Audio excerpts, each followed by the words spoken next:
Okay, so I hope I get a really fun thing on the video, by the way, because I can actually see what happened. Yay! Okay, so let me put up. Go back and watch it. He's special.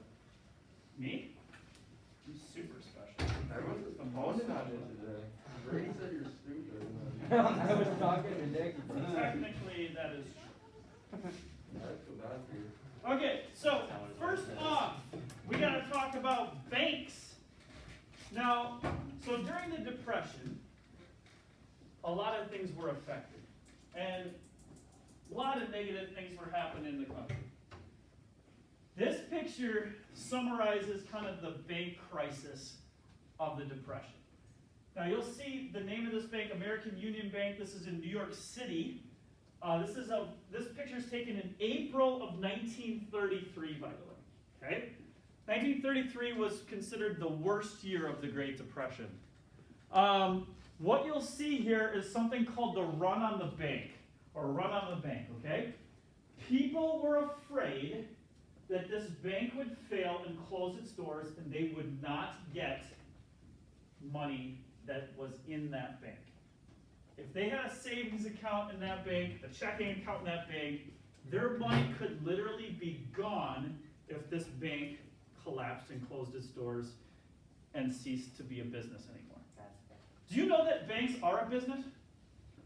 So if I invest my money in the bank, I'm putting it there because it's A, supposed to be safe. B, it's an investment. I'm putting that money there also because the bank then turns and uses my money to try to make a profit by investing it as well. And then sometimes I even get a little bit of money back every month from the bank if their investment is doing well, okay, with my money and with other people's money, right? Now, before the 1930s, the federal government did not protect money in banks. We will see that because of something called the New Deal and Franklin D. Roosevelt, he's going to put something in place called the FDIC, the Federal Deposit Insurance Corporation, okay? So if you ever hear of a bank, they go FDIC insured, means your money's safe if you put it in that bank. Pretty much any bank today is FDIC insured, okay? So your money is safe in that bank. If that bank goes out of business, you don't lose your money. Okay? But at this time, there was nothing like that in place. So people, when they heard the bank was struggling, what would happen is they'd show up in droves. You can see the line down the street here, right? Because they want to make sure they can get in, withdraw their money before the bank closes, and they literally lose their life savings. They literally lose any money they had invested in that bank. Do you also know that a bank will not have all the hard currency on hand at that physical location, right? They only have so much actual hard currency at a physical location of a bank. In case they get robbed, right? Okay, well, there's a lot of reasons, but yes, that's maybe one of them, okay? But think about it, if there's hundreds of millions of dollars in bank accounts, they're not gonna have hundreds of millions of dollars of hard currency in their vault. That's way too much hard currency in one location, right? That's just kind of ridiculous, right? So if that bank runs out of hard currency or gets orders that they have been bankrupted, they've lost it all for whatever reason, they will literally close its doors and those doors will never get opened again. And you might lose. And so what was happening in our country, starting pretty much after the stock market crash, was banks were failing at high rates. Okay, so here's what I want you to know. Set off by the stock market crash in October of 1929, 659 banks failed in that year. So 1929, 659 banks failed. They had to close. They were done for. They went out of business. Banks were also investing your money at this time in what then? In the stock market, right? And so if the stock market does terrible, and they had invested your money that you had put in their bank into the market, So you're telling me that maybe I didn't invest my own money in the market, but I put it in this bank because I was trying to be wise. But that bank then invested my money in the market, and then all of a sudden I lose. Yes, that could have happened, right? And it did happen to lots of people. So in 659 banks failed. In 1930, the number had risen to 1,350. Okay? Almost 1,000. 350. 1,350. Now, as people's lost their jobs and their investments, millions then defaulted on loans and mortgages, spurring an even larger epidemic of failure. So think about this. If you lose your job because the business is struggling, and you can't make payments to the bank for your home or for your car or whatever you took money out for, the banks need that money. They gave you that money up front, right? So that you can buy your house or you can buy your car or whatever. If they're not getting that money in, can banks fail that way? Yep. And so this was starting to become a major issue in our country. Okay? The number increased to 2,293 in 1931. Okay, so think about that. That's a crazy amount of banks right now are failing. And 1,453 banks closed their doors in 1932, considered one of the worst years of the Depression. 1933, 1932, those are kind of the two worst years. Okay? What are you asking? What was the second one? The last number there that I said? Yeah. 1453. So 1,453. In total, $3.2 billion in savings accounts were lost. Now think about this. $3.2 billion in 1931 or 1932, that's a ridiculous amount of money. In today's money, that's in the tens of billions, okay? So it's an exaggerated, a crazy amount of money that probably a lot of us can't even wrap our heads around, okay? So if you were even super wise with your money and were investing in banks, you still could have lost it all because your bank might have failed and closed its doors. You see why people were so in arms about getting to that physical location and trying to withdraw it out. And this is what was happening all over our country. Okay? All right. Many families were left penniless. Thousands who had saved their homes or retirement lost everything. So it was an extremely difficult experience if this happened to you. And for many in the Depression, this was reality. I will tell you that there are plenty of stories, though, of them people who don't trust banks. There's stories of, like, my great-grandparents, for instance, that lived through this time, that even till their dying days, they wouldn't put money in a bank. They'd stuff it in their pillow sheets or their, mattresses, or some people put like a hole in the wall and hid their money. But like, you might have heard these stories. This is because of their experience then.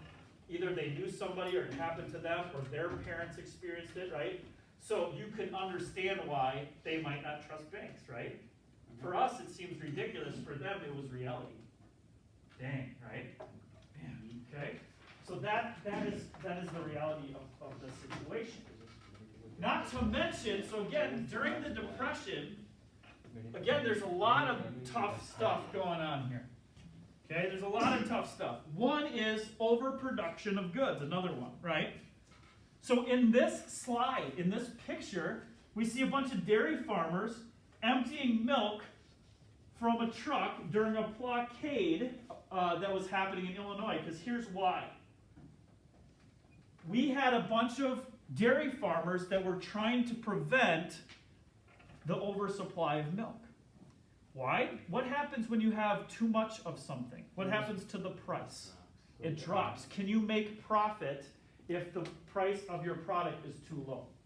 No, and sometimes you can lose a lot of money, right? your product is worth too little, you literally are losing money by doing your job. Okay? So we have these dairy farmers that were literally trying to prevent the other dairy farmers in the area from putting their milk to market. And they would literally stop them, and they would take out their milk and they would dump it.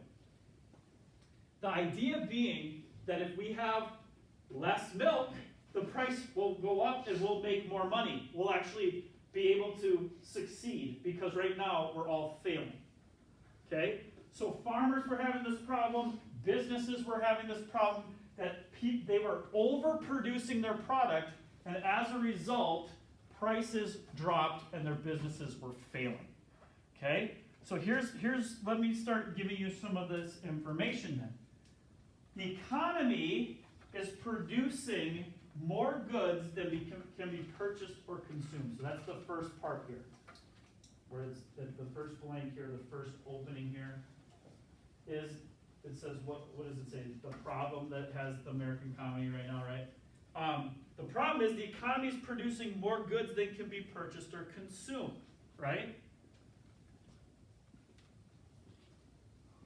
And I just said that overproduction leads to low cost, right? And these businesses can't make it. So here's some statistics. So some more for you to fill in. The average American no longer makes enough money to buy a new car. Okay, the average American no longer makes enough money to buy a new car.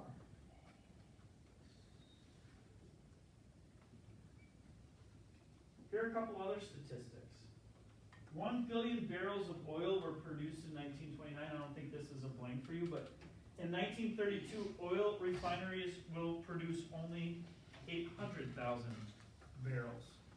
Okay, so all of a sudden for oil, they had to start reducing because they were way overproducing earlier.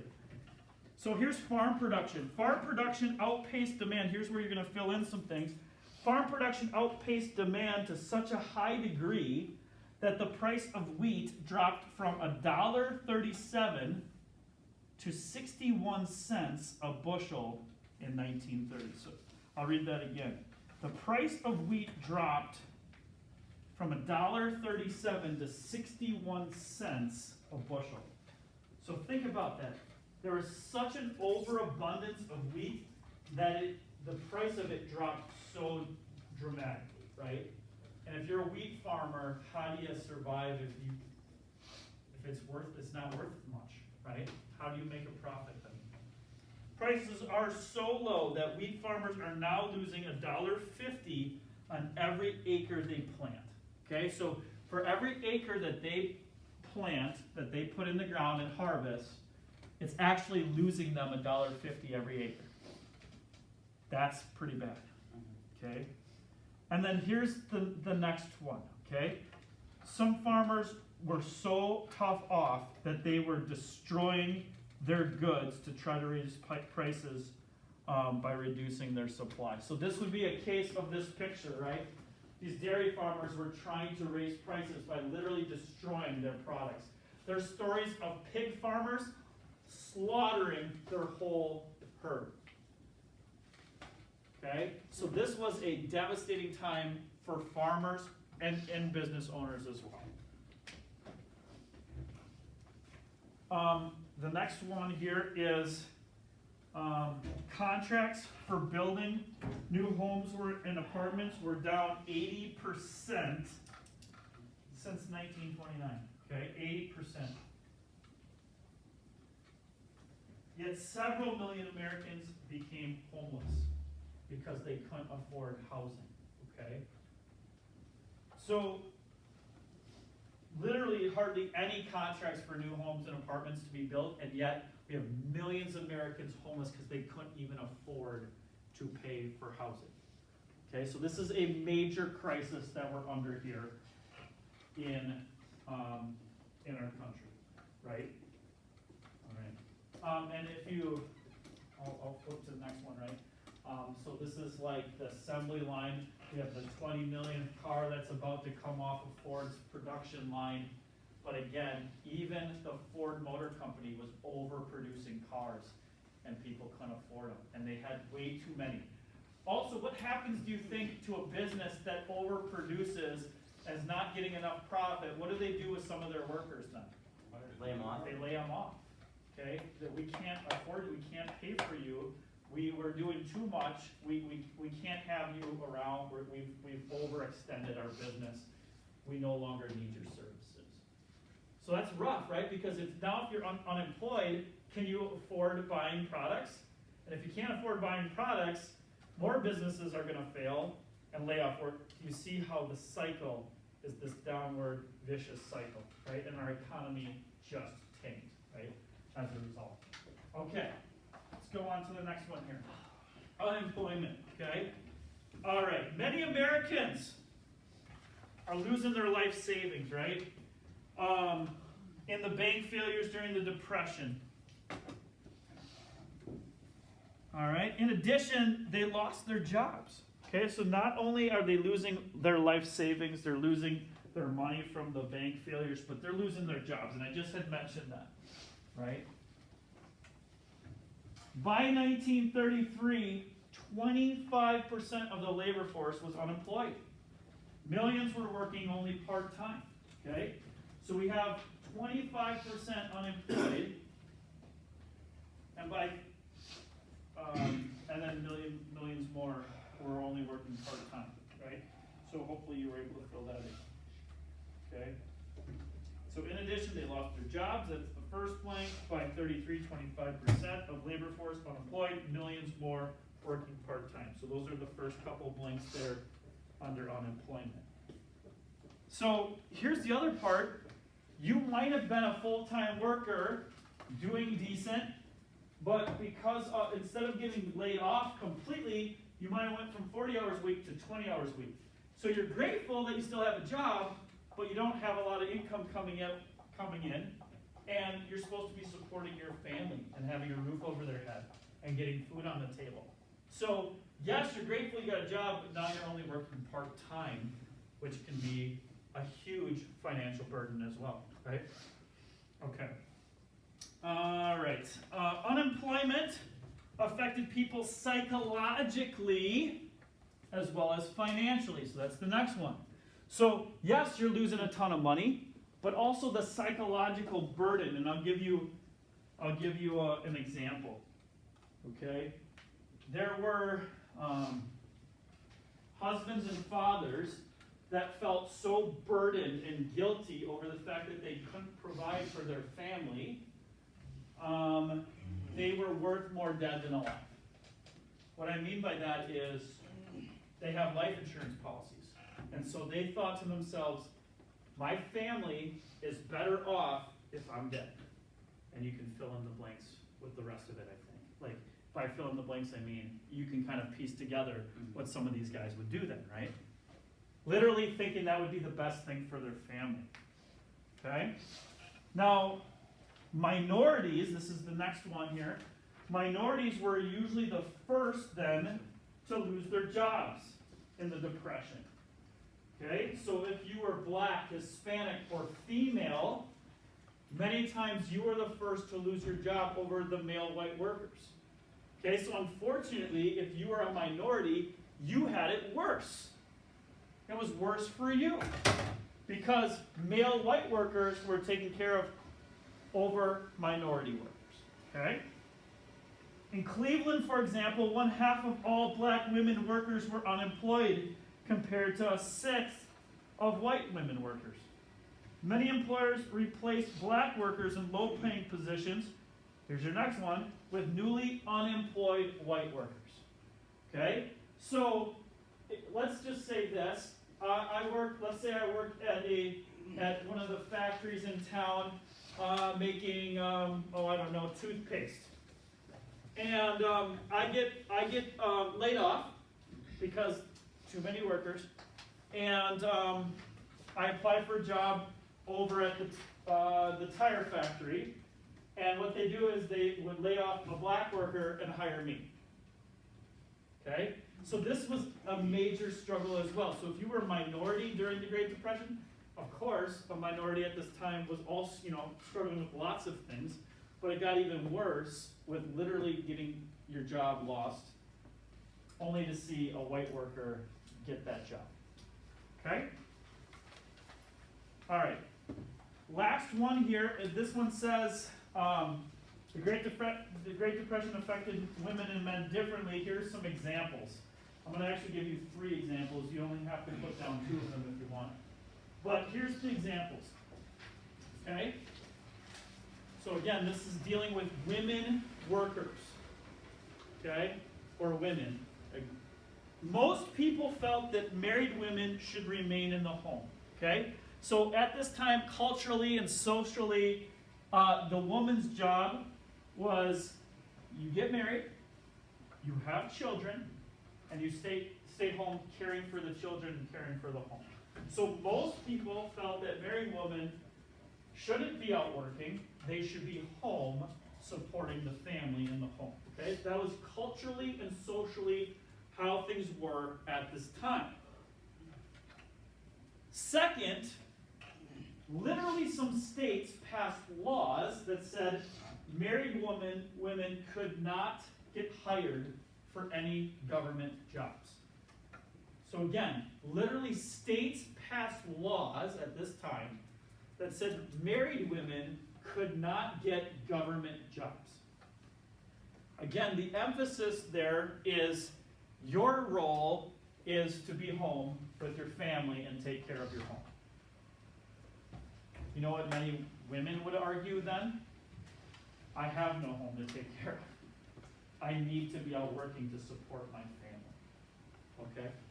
And finally, women were sometimes blamed in certain areas for male unemployment.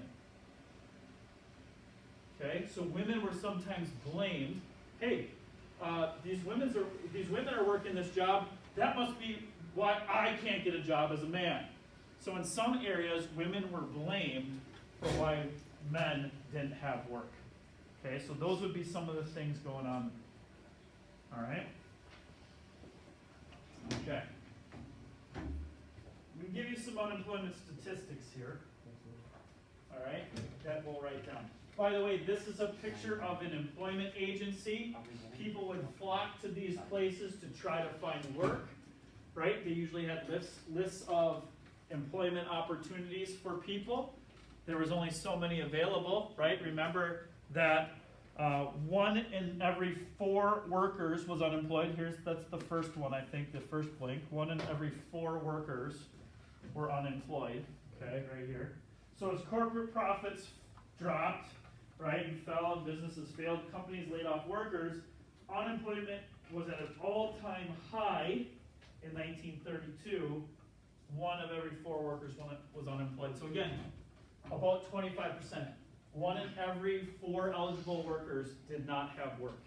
Major issue, major problem, right? That's the highest unemployment rate in our nation's history.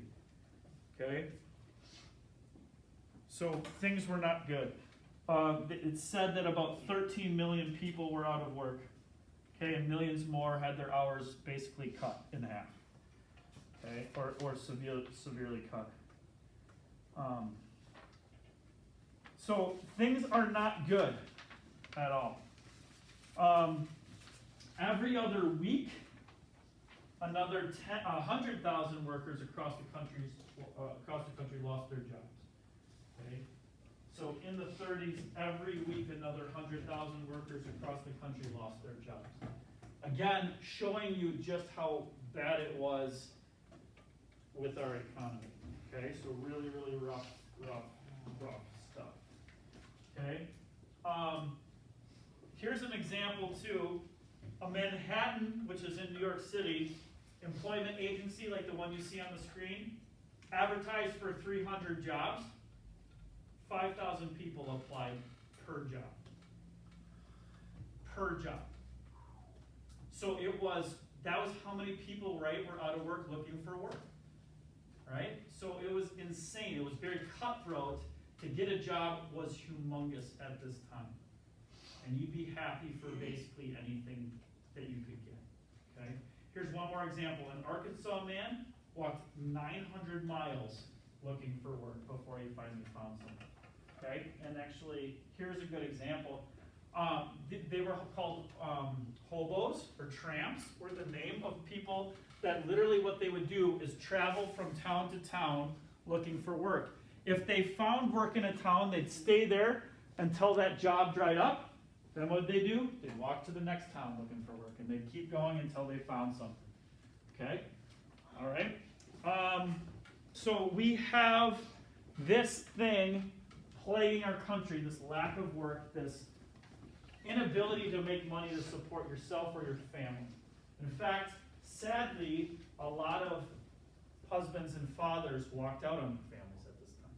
They left, just left them high and dry. We'll see an example of that coming up soon too. Okay, so some more from the farming industry decline. Okay, by 1929, the U.S. agriculture industry was in deep trouble, huge decline, right? During the 20s, farmers borrowed heavily to pay for new technologically advanced equipment. Okay, so again, that's the next blank there. New technologically advanced equipment. We're talking plows and tractors, right? Things that would help them, cultivate more crops. Okay, but as farmers failed to repay their bank loans, they became unable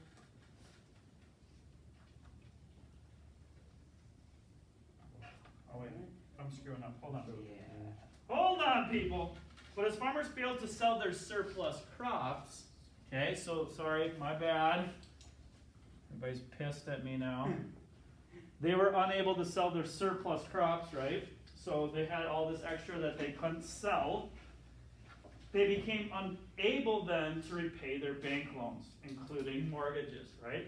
So they couldn't sell their surplus crops, all this leftover stuff, so they don't have the profits that they need.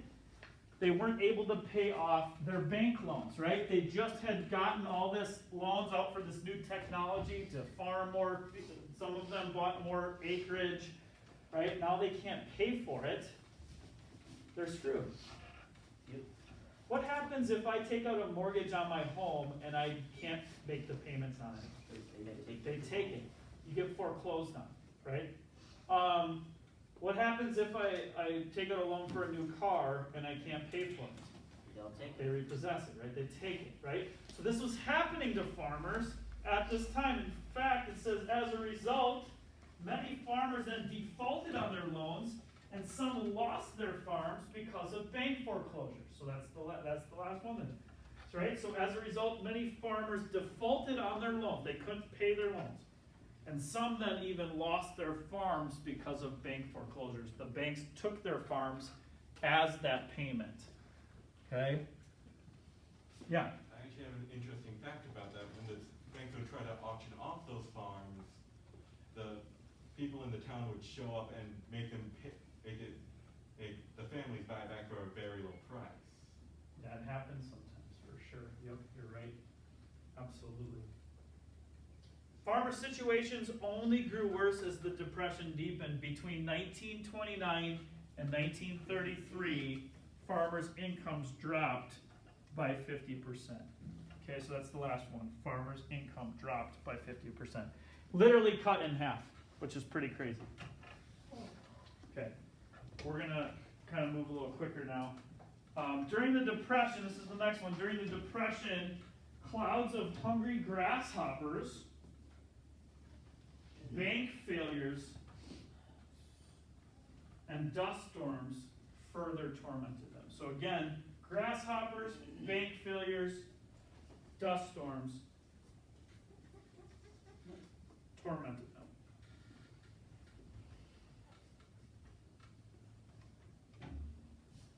Can you repeat that again? Yeah, so we had these clouds of grasshoppers that came in and wiped out their crops. We had bank failures. We had dust storms. I think it's got 4 blanks there, but I don't know why.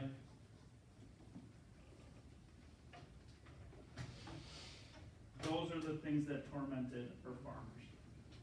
Okay? You can actually see in this slide, here's a dust storm. The first time people saw this, they thought the world was ending, literally. In the horizon, you saw this big, huge black cloud coming over the plains, right? This is flat land, so you see it coming from a long ways away. And then it hits the town. You can barely see, you can't breathe. Think about, high winds that we had the other day. If you were outside, what was it, Saturday, when the wind was just crazy? Mhm. Well, if you are out in an open field that has a bunch of dirt, well, what's happening? That's all. Well, can you imagine then when there's no rain and the topsoil is literally all being blown away? It creates this huge dust storm. And this is, I mean, I don't even think this picture does it justice, how bad it was. This is how bad it was. If you were exposed to this, you could suffocate and die. That's how bad it was. In fact, if farmers had their livestock out for too long in dust storm, they got what was called dust pneumonia. Literally, their lungs were coated with dust and they died. They suffocated. Pretty bad stuff. People would literally have to put cloths on their windows and stuff by their doors and sleep with cloth over their face because it would literally, when they'd wake up, everything would be coated in dust. There'd be sometimes an inch or more. I don't know if you've ever seen this, but they would literally open their door and they'd sweep out just piles of dust. Let me show you a picture. That would maybe help. Okay? So this is literally a rundown shack that's like snowdrift, right? Think about this as snow. You know what happens when snow drifts, right? They would have the same thing with dirt and dust. They'd have these huge drifts. Their car would be covered. I mean, you know what it is with snow here. You've seen it. That was with dust and dirt. In fact, stories were that at the White House, there was reports of dust making it that far from the Great Plains to Washington, D.C. There was reports out on the Atlantic with ships. They'd wake up in the morning, there'd be dust on their ships. They get deposited as far away as New York City, D.C., Atlanta, right? Like crazy. All right. Outside, if the wind blew, visibility would be reduced. Automobiles ran at midday with their lights on, right? I mean, you know what it's like when we get storms in the middle of the day, it gets super dark. Okay? Drifts of dust piled up. Over 1 million families lost their farms between 30 and 34. Over 1 million lost their farms. Okay? So what do? Right? What do you do if your farms are getting destroyed? You got no ground to plant in. What do? You get out of there. Okay, you leave. So here's what we got.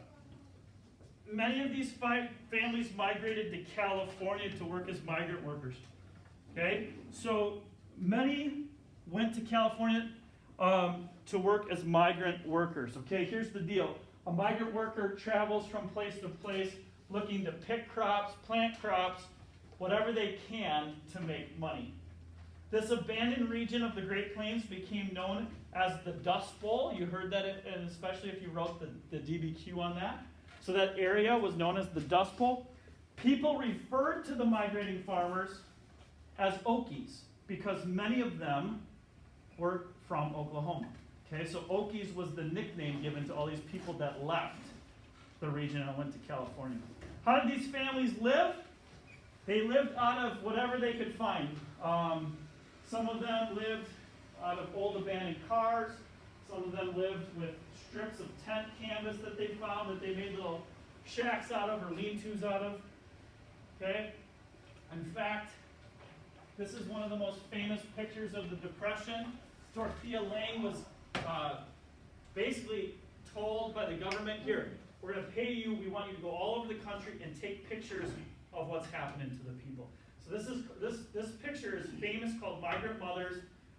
She is literally with her children living out of an old jalopy car, beat up, just trying to survive. Okay? I know that we're almost done. Let me show you one more thing and fill in one more thing and we'll be done today. So here's homelessness, right? Here's what we got. In every American city, landlords were evicting people, okay? Literally kicking them out. They couldn't pay rent, okay? So, what happens next, right? If you're getting kicked out, can't work, can't have a place to live. Many families lived in these rundown, unheated apartments. First off, that's where some people ended up with other families crammed all in.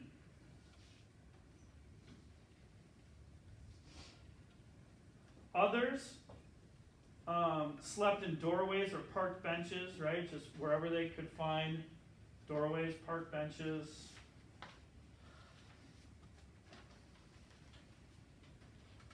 In Oakland, California, hundreds of people lived in leftover concrete sewer pipes.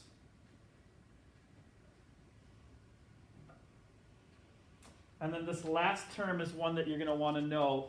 It's in the quotes. Hoovervilles. So President Hoover, Hoovervilles they were called. People were pissed. Hoover's not doing enough to help us. And these shanty towns, this is a picture. In every large American city, in the outskirts of the city or in a big park like Central Park in New York City had a huge Hooverville. Shacks with whatever they could find, they would make into a little shelter, and that's where people were living, literally on outskirts of big cities. So, all right, thank you for paying attention. You will all get 300 effort points. You can put that on your balance sheet, clean off your desk. You are free to go. Have a good one. What do we label it in our expense? Great Depression notes.